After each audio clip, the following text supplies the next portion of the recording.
రండి బాబు, రండి కూర్చోండి. ఓకేనండి, థ్యాంక్ యూ. మీ హాబీస్ ఏంటండి? నా హాబీస్ ఖాళీ టైంలో నిద్రపోతుంటానండి. ఇంకా అండి?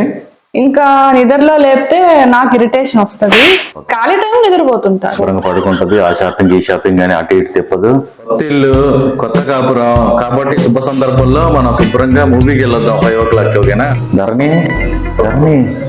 3 గంటల తర్వాత అలసిపోయి పడిపోయిందా ఏమి? నువ్వు నిద్ర ఇట్లా పోతున్నావా? ఏమండి, ఆఫీస్ నుంచి వచ్చేసావా? నేను వచ్చి ఎన్నింటికి వచ్చింది? పిలిపించి తలుపాలు కూడా వస్తున్నా. నీకేమైందో అనుకున్నా. వంటగల నిద్రపోతున్నావా? నిద్రపోవటం అంటారా? కుంభకర్ణుడు సిస్టర్ వా ఏంటి? ఫోన్ కింద పడేస్తాను. వదిలే నువ్వు ఊరికే తిట్టే ఏమైందో అనుకోనే నేను అడిగాను. ఫోన్ పక్కన పెట్టమ్మా. నేను ముందుగానే చెప్పాను. నేను మీకు ఏం చెప్పాను? ఖాళీ టైంలో నిద్రపోతానండి అని చెప్పా. నేను మళ్ళీ పడుకోవాలి. Okay, good night, bye. ఇది ఖాళీ టైంలో నిద్రపోవటం అనరే, ఖాళీ లేకుండా నిద్రపోవటం అంటారు.